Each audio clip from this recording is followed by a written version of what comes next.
This podcast contains descriptions of extreme violence, body horror, and adult language. Please check the description for details. Viewer discretion is advised.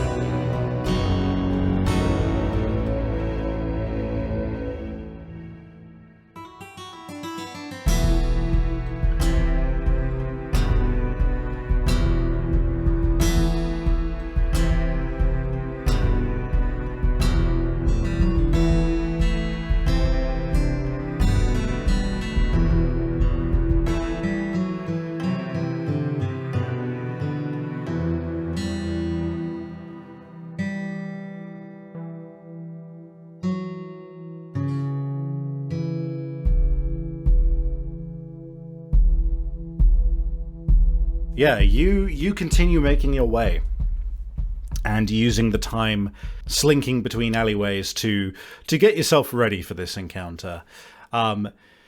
You approach the building which was listed, and sure enough, there is pretty much nothing going on with this place from an outwardly perspective, at least. Although it is definitely conspicuously central in this no man's land. You take a moment and you kind of scout out the position of, just any of the entrances and any places where people could enter, and there is a pretty noted lockdown on pretty much all of the entrances. Any of the windows which would be easy to jump in through are all boarded up. Any of the doors that are not pretty much the main one are locked up pretty tight, either with, metal bars or chains, or, there's basically only one way in, and you imagine that is just by virtue of Eferai being someone who knows what the fuck they're doing. And you wouldn't be surprised if there is an exit that only he knows about. That is something that you probably would do yourself. But yeah, you just walk in through the front. It was pretty much, advertised as such that you will be, safe when you get there. So yeah, I think she would. I think she'd go up to just the main door. If it's closed, she would bang her fist against it a couple times.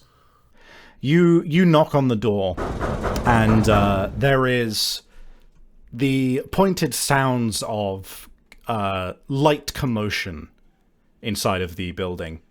A few moments later, you hear the door handle notably latch and is slowly opened, as you see an individual that looks pretty unremarkable. And he has opened the door for you and is just kind of sat in the shadow of the door, making way for you to walk in. She looks the figure up and down a couple times, looks inside. Is it dark? It's dark, and there are a handful of overhead lights on, but they are doing a bad job of cutting through the darkness thanks to the boarded up windows in this warehouse. The lights themselves are all incandescent bulbs, which are so old that they are, struggling to maintain a proper level of brightness, all except one, which it seems to have been replaced with something closer to an LED bulb, and is much, much brighter. The section of the floor that it is cast down upon, however, is obscured by a smattering of crates and various other, abandoned detritus. You would have to walk in to see what exactly this one bulb is spotlighting. And she does walk in, arms kind of hanging loose at her sides. She sort of looks back at the guy who opened the door, almost in a, you see in this shit kind of motion, but otherwise, just, yeah, she walks in. Yeah, you do that. You walk in. The sound of your footsteps echoes throughout this place, and there's this initial kind of tension that you feel from that sense of like a bad situation, but it is pretty quickly dismissed when you hear a laugh coming from behind the crates and such that you see the spotlight happening from. The laugh itself is kind of almost more of a giggle, and there's no like deepness to it. It's very very light in tone, and there seems to be some kind of something happening behind there. It's as you walk around that you see set up in a purposely made like clearing in this little like warehouse and various storage. There is a rickety old fold-out table which has been set up, and alongside it is 2 fold-out chairs. And there is a singular person sat at that table who quite leisurely stands up as you round the corner. And it is as he stands up that you see just how long this man is. The main thing that strikes you, though, outside of that, is the 2 cat ears poking out from his wavy hair. He's got these really, like, straight-up animalistic eyes as well, which are, like, wide and locked onto you immediately. You get this sense that you have walked into the den of a predator who is now, for now, glad you're here. But you can feel it will turn on a dime. And what's more, you realize that this person has a long tail of quite whip-like nature, and he extends out his left 2 arms, as he has a total of 4, and welcomes you, and just goes, "I see we have a winner. Welcome." Hey. She kind of takes this picture in for a moment before just simply raising a hand in greeting. He cracks this. Grin doesn't cover it. The way that the smile peels across his face is, like, unsettling in its own right, and it reveals this set of interlocking, jagged, you think metallic teeth, and you can tell that those things are razor sharp. They would easily tear through even metallic armor. And he steps out from behind the desk and reveals his animalistic legs as well, digitigrade, and you realize that you think that this man has probably quite purposefully modeled himself as a predatory animal of some kind. He's got very surprisingly soft features outside of that, however. It's really the teeth and the eyes that set off this entire visage as intimidating. And he goes, "Now, I will let you introduce yourself, though I am quite aware of exactly who you are." Why do I need to introduce myself, then? Oh, it's part of the fun. It's all about games here, don't you know? Why else would I have you being the winner? Why else would I have made the post? Why else would you have competed? Why else would you be? I've played less fun games, I suppose. She kind of rolls her eyes a bit, scratches, goes to scratch the back of her head, thinks better of it. Oh dear, you look a little worse for wear. Don't worry about how I look. I'm Vex, as you well know, and you're Eferai, as I can well assume. I am. Vex, our resident and second most recent dredge. It's an absolute pleasure to meet you. He extends both of his right hands, giving you a choice of which one to shake. She picks the bottom one, gives it a shake. You, as he clutches his hand around yours, you are suddenly made presciently aware of the fact that he also has these wickedly sharp claws. Nowhere near as, let's say, effective as Elizabeth's that you had the run-in with yesterday, but nonetheless pretty nasty. And he shakes your hand and kind of, you know when you put your hand on top of somebody else's when shaking it? He does that, but with the other right hand of his. And just steps back. And once again, like, somehow manages to widen his grin even further. And just gestures for you to sit down at the other side of the desk. And she does so. Crossing one leg over the other, folding her arms.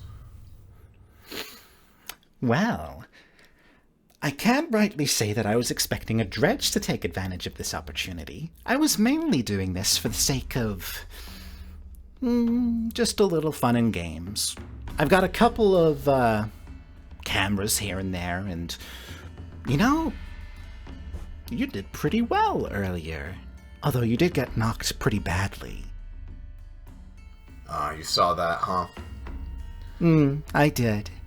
There's already enough competition going around in this neck of the woods without any extra games added on.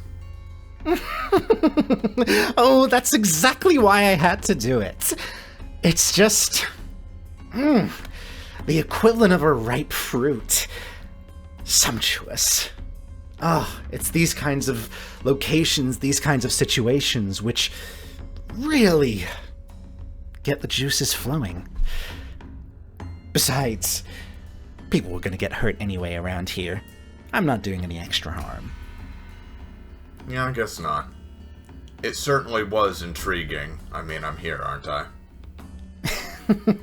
That you are. Well, Vex the Dredge, our newest living. What can I do for you?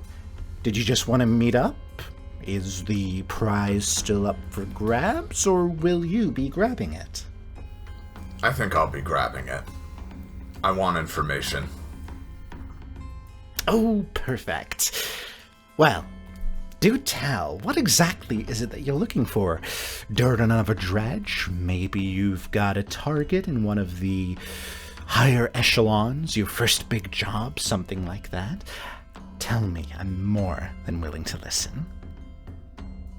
She chuckles a bit, and she leans forward and kind of pulls down the mask that typically covers the lower half of her face, revealing her own slightly fucked up smile from where she was bitten earlier, but still a smile.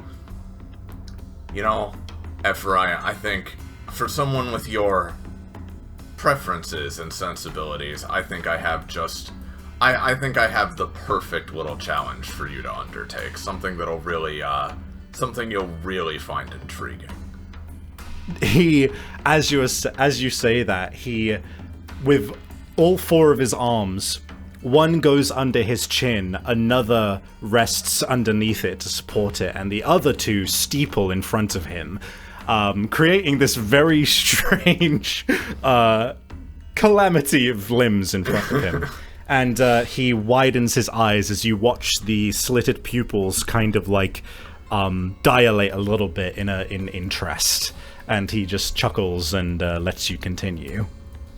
I want you to find all the information you possibly can about one person in particular, circa anything less recent than past 8 years, let's say. Interesting. Pretty old news in a city like this, then. Not beyond me, by any means. Yeah, that's exactly the problem. And she finally leans back a bit and gestures, kind of puts her hand on her own sternum. And that person's me.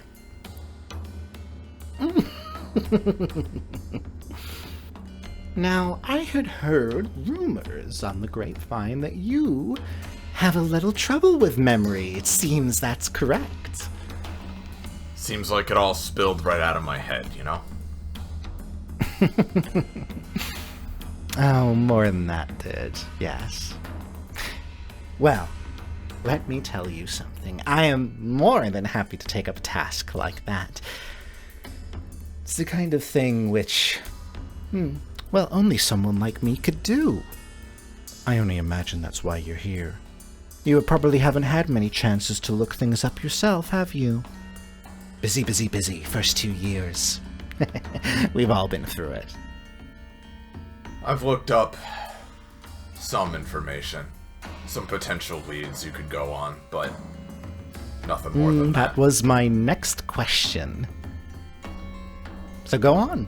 Lead me away. Well, you might need to help remind me a little bit here, Sav, but basically, she did ascertain the rough approximate location of prior to any of this beginning. She managed to figure out the likely location that the phone call could have originated from. Specifically because... Yeah, go on. And I remember that a specific reason for that is that, to her memory, the phone has a specific style and shape almost similar to that of a payphone, but a bit more high-tech, like a digital phone. And the only real place a phone like that would probably be found, unless it was in the depths of the city somewhere in some, like, high-tech headquarters of some kind, would probably be on the city's outskirts. Specifically, it was the combination of it being a more modern phone, combined with the fact that you have... It's not so much a leap in logic so much as it is a bit of a deduction that this phone that you've been seeing in your dreams, you get the feeling that it was significant to you for the only reason a significant phone would be significant in this city, which is that it's not just an interconnected landline, but also a landline that leads out of the city as well. There is precious few phones within Hope's Fall that allow you to call the outside world. A lot of the telephone lines have been severed. So you did note that there is one particular phone on the outskirts which is a good candidate, and your other inklings are in fact, as you mentioned, anywhere that might have higher tech facilities, which you don't like go off of this too hard, but Section C is the spot that has all the higher tech facilities in terms of production. You wouldn't be surprised if that's a fair lead as well. And I imagine that you kind of express all of those things to Eferai. She explains all of that to him. She explains the phone's distinctive ring. She explains that if Eferai has a map on hand, she would circle the likely location she believes the phone could be, but then goes on to state, now, obviously, if I have a likely location, I could go check it out myself, except for, the obvious issues with that. Yes. I can understand your trepidation. It's the kind of spot where, even if you were to get a specialist to help you out, which is not me, before you ask, you definitely want to make sure that it's not a death sentence. Or at least if it is a death sentence, you're going to get something out of it, right? Yeah, preferably. So, there's that. That's the most concrete thing that I can remember and also feels important. That's... She kind of sighs a bit and looks down at her folded hands. That's the thing, I mean, I wouldn't be so... Memories are nice and all, but I wouldn't be so bothered about it if it was just all I had were the last 8 years. I mean, sure, they've been shitty, but better than a lot of people get in this place. The problem is that it's like an itch you can't scratch. It's like a constant feeling that I should be doing something, that there's something when you walk out of your house and you realize you forgot your keys or whatever else it might be. You know, it's this nagging feeling that there's something important that I just can't reach. You watch as the smile on his face continues to just remain there. And it's not really that hard to kind of recognize the customer service smile where you see one. His eyes seem to have drifted away from paying attention while you were saying that, and he just kind of tunes back in and just goes, same old story, same old feelings. I'm very familiar with it. Although, by the sounds of it, you really don't have a whole lot. That's a little more uncommon. Now, if you're looking for an entire life's history based off of leads as small as that, that might be a little bit beyond the rewards that I initially planned. Unless you have something a little better that I can go off of. What, you're not up for the challenge? Oh, I didn't say that. I'm just trying to save a fellow dredge a little bit of money. Normally, getting this much of a history on somebody, it's very intensive. I want to get you a lot of information. It sounds like that's what you want. But I was really only planning for this to be, small fry kind of winner.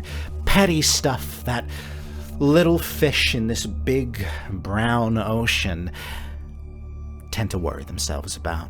Vendettas, grudges, maybe a partner that's cheating on them, that kind of thing. This is an actual job. One I actually am pretty excited for, but let me be clear. Unless you can give me anything a little bit more solid of a foundation to go off of, I am gonna ask for a little something else. I'm willing to provide something else. At least, as much as I can. As much as it'll get me. And if I find any more solid leads, well, if you give me a method to contact you, you'll be the first to hear about them. Well, by all means, but I can't exactly go out of here expecting an IOU. I'm sure you can understand that. So, by the good grace of the competition that I have set up here, and the fact that we are, colleagues of a sort, at least we should help each other out, right? Pact of filth and all. Yeah. She rolls her eyes and, she rummages in her pack and pulls out the old, dusty, partially bloodied, stained notebook, and puts it on the table.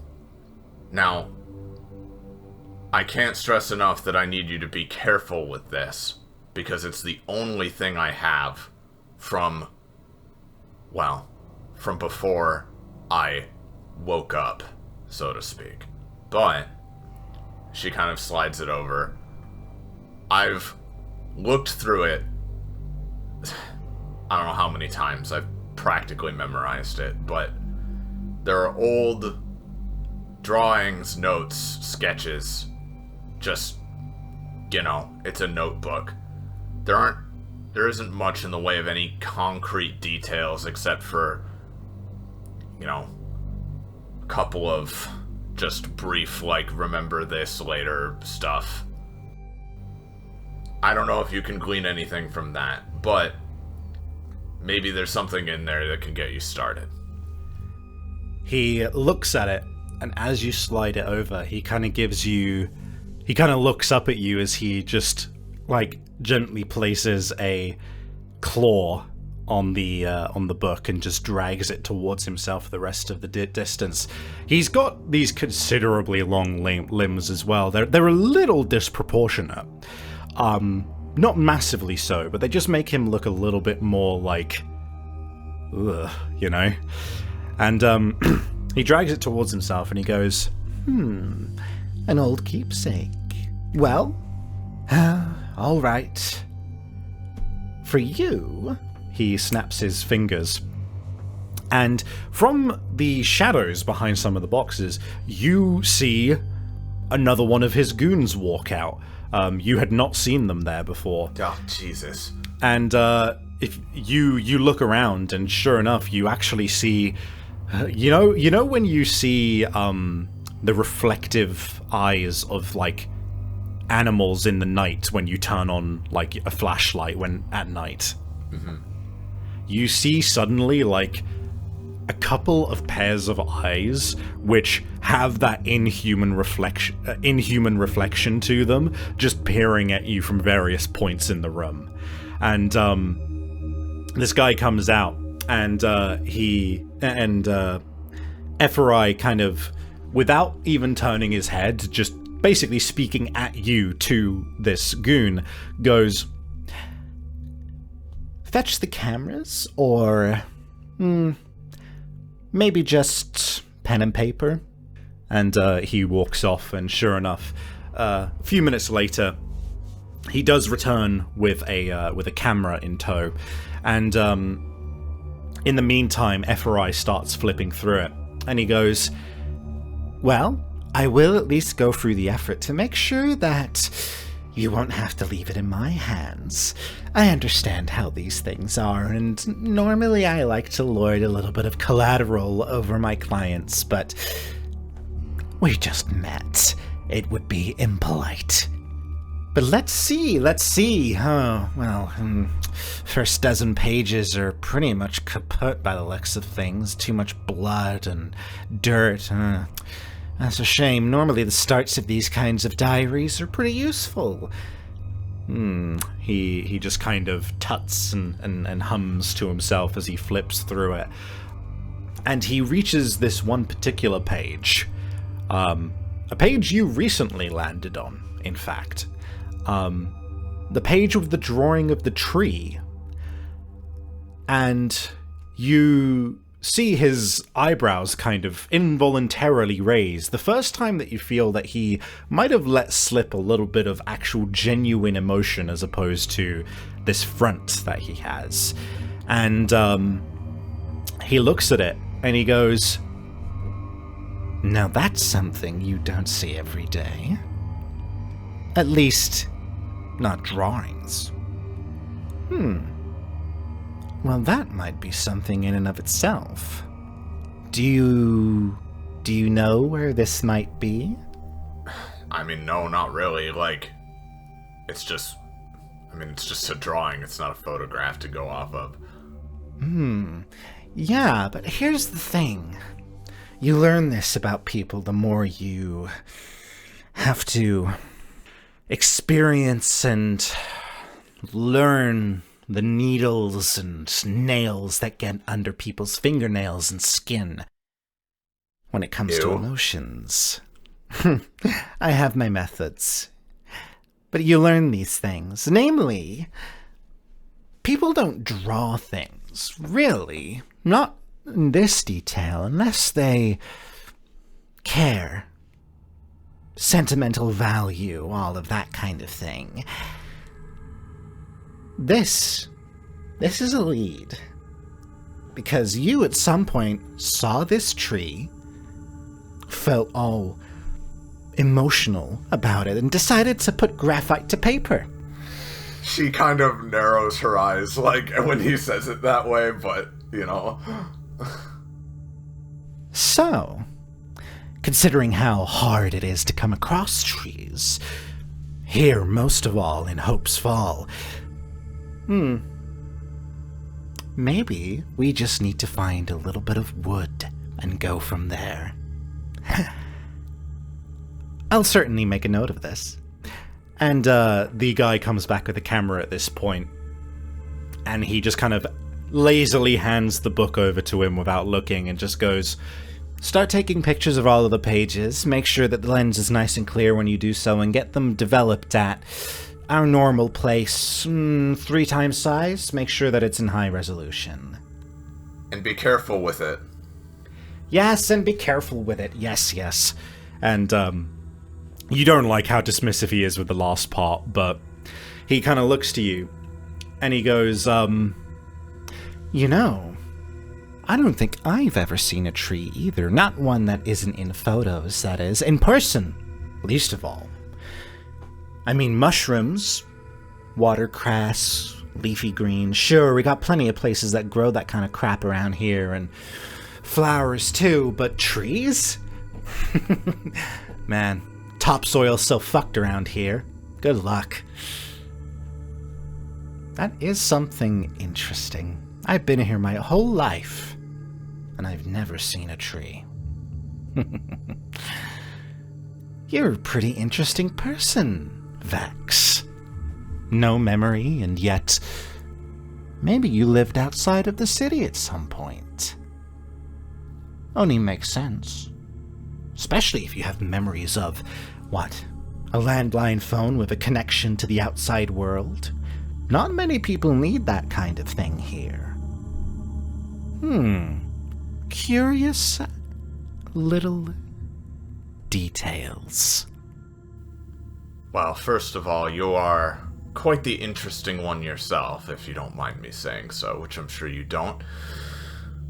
Second off, I've obviously considered that possibility. I mean, I feel like there's a certain amount of bias where it's like, oh, if I can't remember it, surely I was someone special, right? At least you're a realist. You know, not many people like to admit that they're not particularly special. It's a hard reality to face. I'm liking you more and more, Vax. Why? Because I can admit I'm just like anybody else in this city? To me, if you want to survive, that's step 1. You see, that's why we're dredges. That's why you're a dredge. People don't seem to understand that. People's always running around like headless chickens, trying to grab up every last seed that they can find, every last morsel, but even all of the ambitious ones who have delusions of grandeur and think, I'm gonna be a big dredge one day, they all die. They all end up in the same ditches. They all end up in the same spare parts bucket. But Dredge, you only get to be special if you acknowledge that you aren't in the first place. That's why I like you, Vex. Best way to stay alive is to have no life at all, right? Oh. Keep it up and I might just fall for you, Vex. Not interested, but thanks. You're not my type anyway, Vax. She leans forward a bit. There is one way I am special, though. Something I'm sure you already know about, both from your fucking cameras as well as the rumors. I know how they spread. You know that I'm, tougher to kill than most.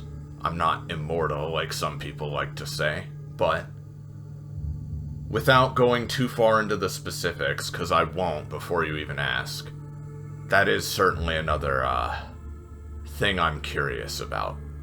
I've had it looked at, what makes me this way, and it's unique. I can tell you that. awfully vague for a very specific detail. But yes, I'll keep it in mind. Between I don't you make a and... habit out of telling people my biggest weaknesses. It's interesting, right? You kind of interrupted a thought there, and he's been doing that every now and then with you, interrupting you, but as you step in with your own addition there's this moment where the smile on his face, it, like, broadens just enough that his eyes start to, like, you know, squint a little bit, and you see this, like, barely held back level of, like, just kind of, like, annoyance that just flashes over him for a second at being interrupted, seemingly not very good at taking his own medicine. But he brushes it off and kind of resumes himself. For a brief moment you feel like a deer in headlights, but he goes back and goes, Yes.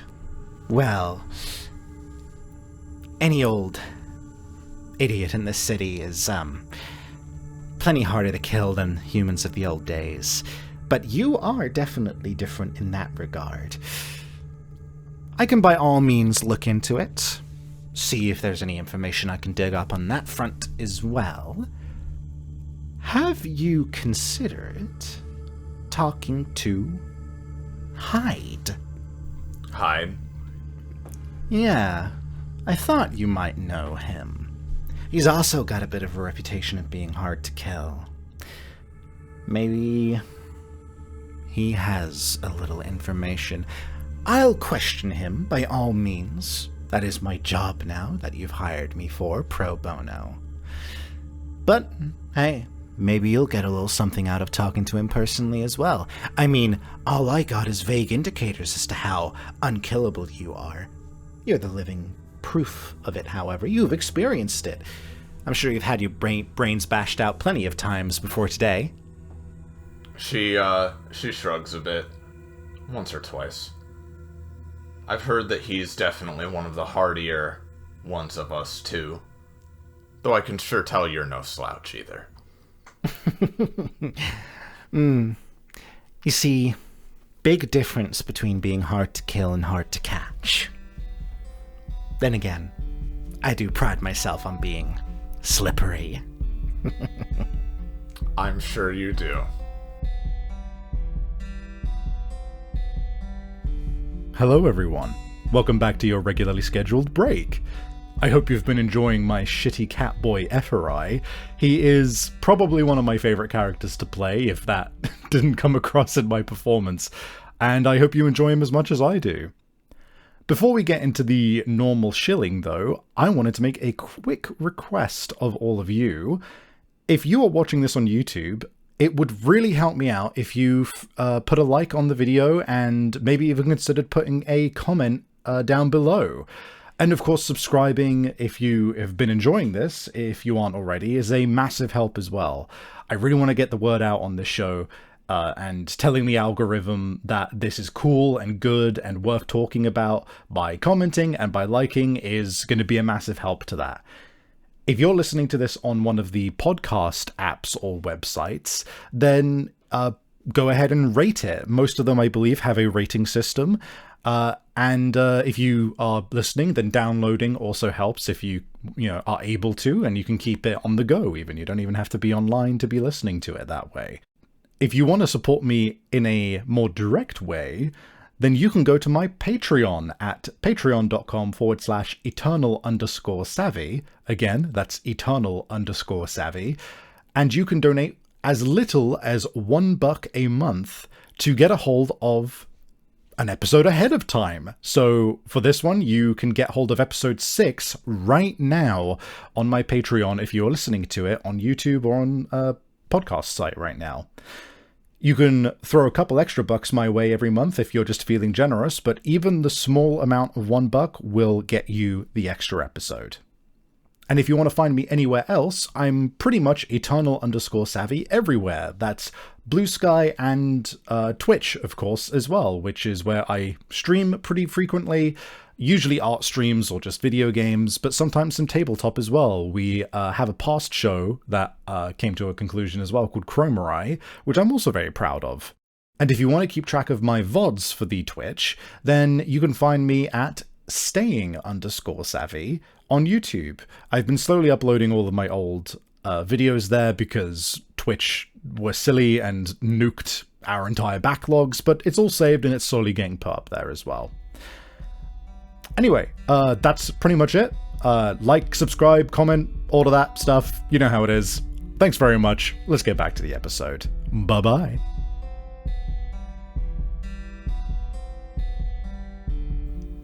Since we're here, I may as well ask, since we seem to have pretty much all of the details hammered out, I will contact you if I need anything else, and if I find anything.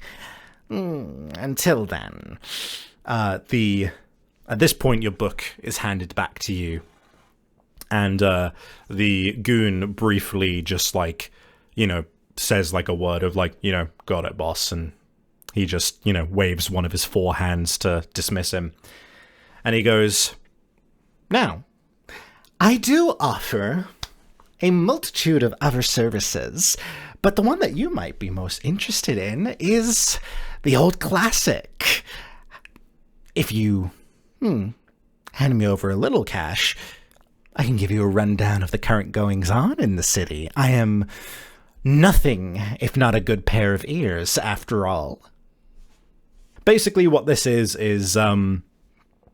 this, I mentioned that there's going to be basically passing of time where, you have little chunks of time which will determine when the game state changes, whether that's borders or, fights being resolved, all of that kind of thing. And the main thing which is going to keep you appraised of who's been promoted, who's gotten stronger, who's died, and also just other events going on in the city that you could investigate that might lead to new leads and clues, is getting information. And Eferai is the forefront for that. You can go to various faction-specific information dealers and get information which is way more detailed but mainly tailored towards what's going on in their faction, or in exchange for basically giving a little bit of favor, I will say one favor to Eferai, you can basically just get a smattering of events that will or will not be of interest to you. I assume more than what she can get just via the news and whatever. Oh, absolutely. You, for example, when you looked up on your computer, you saw Eferai, you saw the stupid, beef that's going down between Reza and Luke. But, in terms of anything which is maybe a little bit more hush-hush or something which might concern bigger things, which are, the kind of events that only the people involved will kind of talk about rather than, and, they won't go around posting it online or anything like that. That's the kind of information that Eferai is specialized in. He can give you the rundown on, shit which might be being kept on the down low, or at least isn't being advertised like children in a schoolyard. She'd think it over for a few moments. That sounds good, honestly. A discerning customer. Well, you know the deal. And you hand over one favor, and in exchange, you shall get a little rundown. So, the first thing you get told about, I won't do this in character because this is just fairly, I want this to be clearly communicated. The first thing you get told about is that there is basically some trouble going on in one of the growing towers in the city. These things, as I kind of mentioned earlier, the idea of Eferai's seen mushrooms and leafy greens and that kind of thing before. One of what he's referring to is these growing towers. In lieu of farmland, which would give you the ability to, farm wheat and crops and that kind of thing, there really is only a few limited patches in the north of the city that the Foundling Creed have been able to consistently farm from. So, you know, in order to make sure that people in the city can fucking eat, there is a absolute multitude in every faction of the city, a multitude of growing towers. Some call them green towers, or you know, various colloquialisms. But in those towers, there is mushroom farms, UV-grown leafy greens like watercress, arugula, anything which is, like, able to be grown on a quick turnaround with a decent yield and with very little light, it is grown there. There is a couple of rooftops which do stuff which is a little bit more significant, but as a result, those things usually end up pretty premium in terms of cost. Like potatoes, for example, that shit's fucking pricey. That being said, there is essentially, over in the south of Collector territory, there is a grow tower which, against the better wishes of the collectors trying to keep it on the down low, is having trouble. Namely, there seems to have been some kind of strange... something strange is going on there. People have been reporting that, like, sudden swarms of insects of some kind are basically just ripping through the building anytime that anyone is trying to, like, collect any kind of yield from any of the stuff that's being farmed there. The general consensus is that there is someone actively fucking with it, and the collectors are trying to find out who it is, specifically so that they can, you know, stop it and have some beef over it with the perpetrating gang. There is other reports of people saying, like, oh, it was a monster, you know, all that typical shit. Next up, you hear that basically... Hold on, let me check my notes real quick. Not allowed. You can't. Oh, fuck. I guess I'll die. Session over.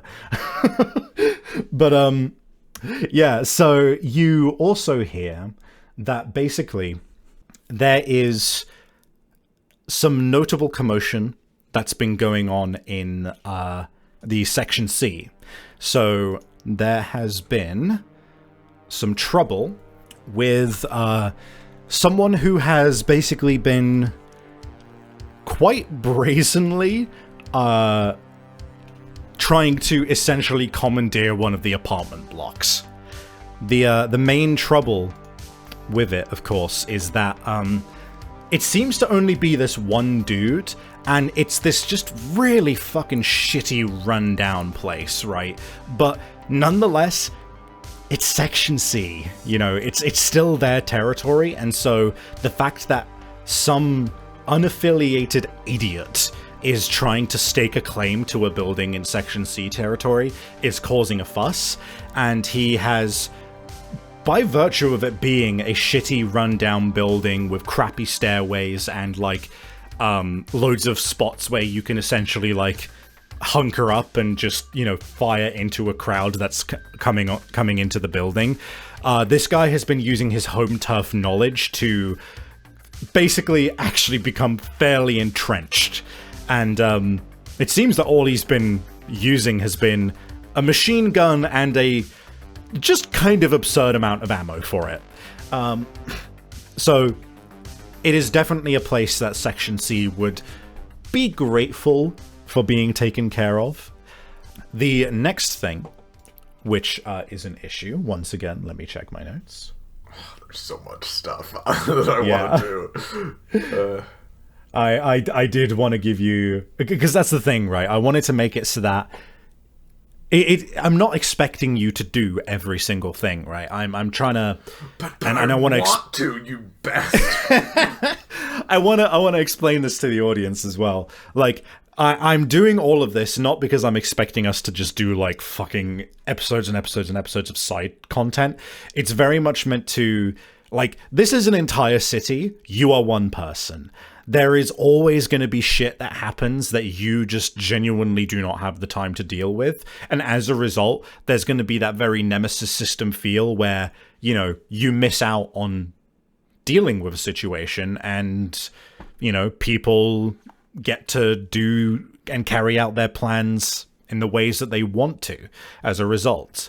So, you know, I want this to feel fairly not overwhelming. I want it to be clear that like this is meant to be a lot of shit and you are not going to be able to get to all of it.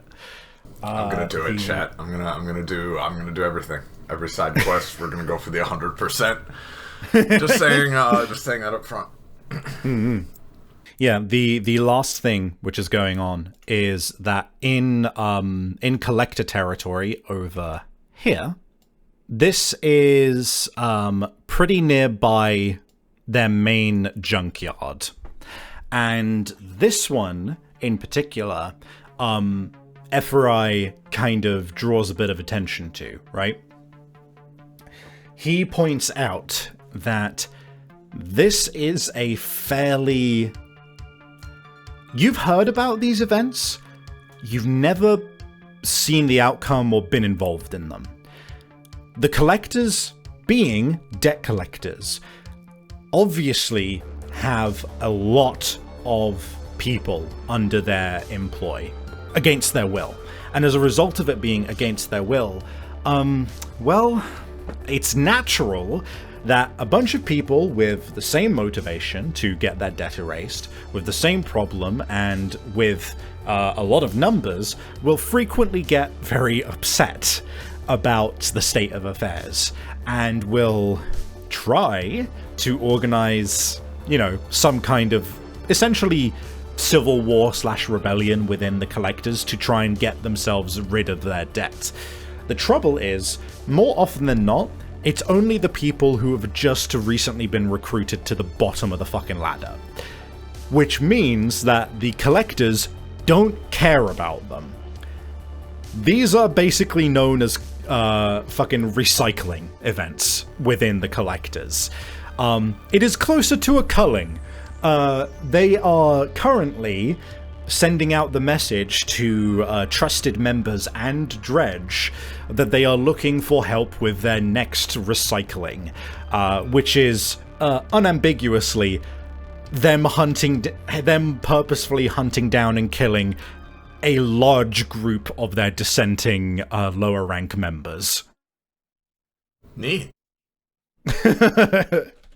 Right, so you do also just get the information about Reza and Luke having their little fucking hullabaloo again, and you also get reiterated to you the encounter that you had with Elizabeth and Lola Lemongrass yesterday. It has been brought to your attention, in fact, if I can draw your attention to Lola's icon, that as a result of her defending the territory and generally doing a pretty damn good job of it, she's recently been promoted. Well, she's recently been elevated in like their family like status, essentially, within the Creed. And she has not only gotten some more money for her restaurant, but has gotten some more permissions in terms of like, you know, shit she's allowed to do. And as a result, they have actually been planning a big like feast at her restaurant in celebration of the fact that she's now like, you know, a bigger deal.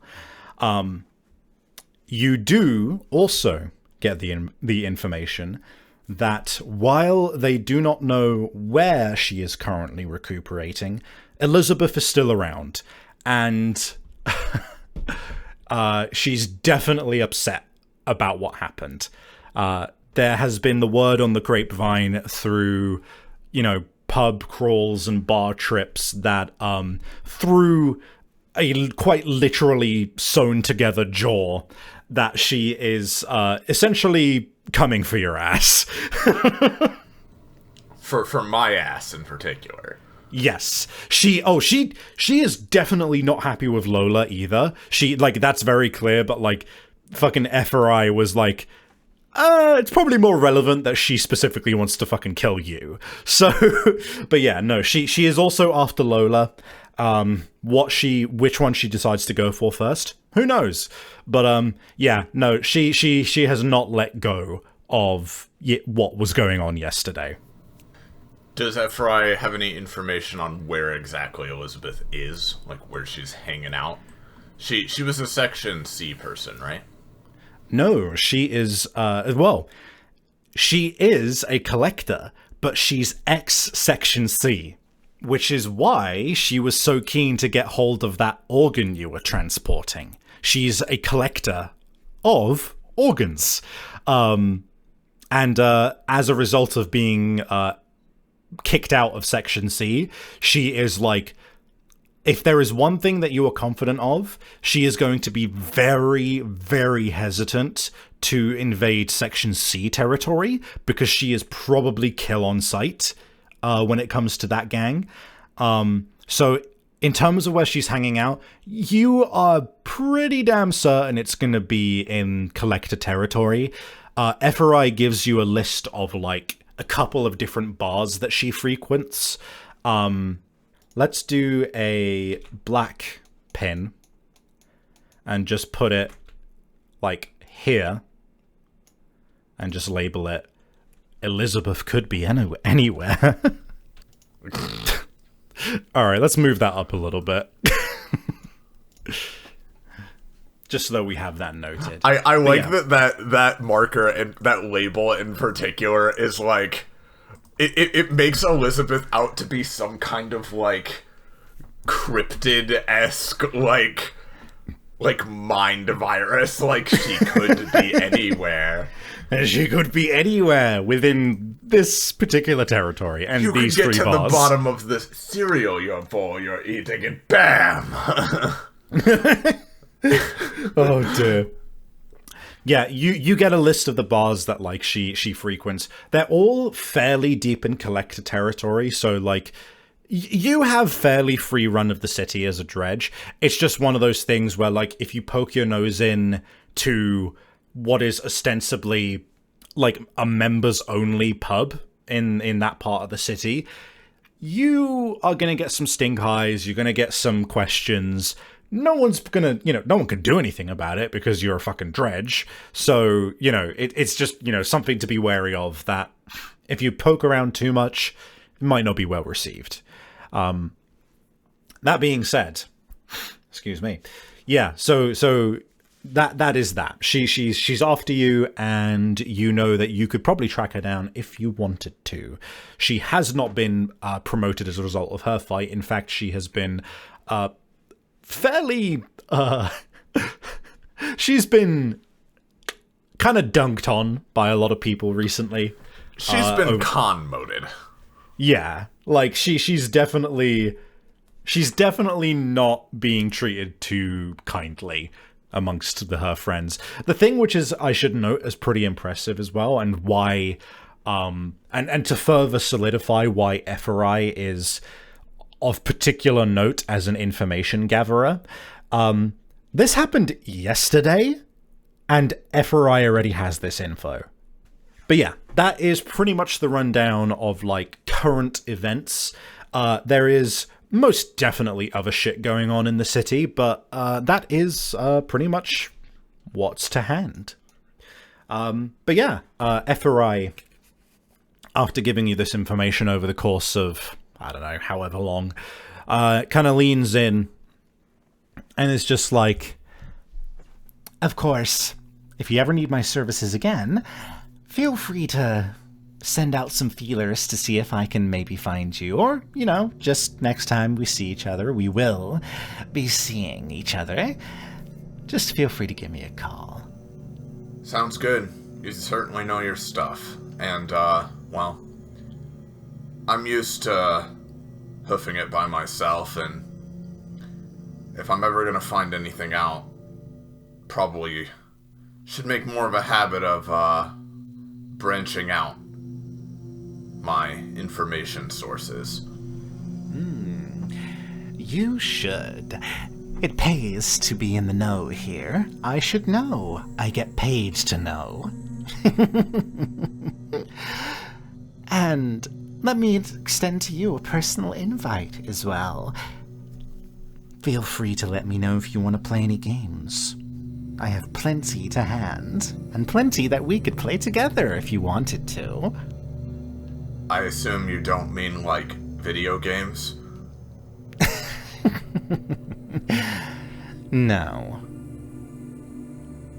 You get the feeling that it's probably just as sadistic as this little excursion was, and this was pretty tame. You know, I'll let you know if I'm in the mood. Well, you know how to find me.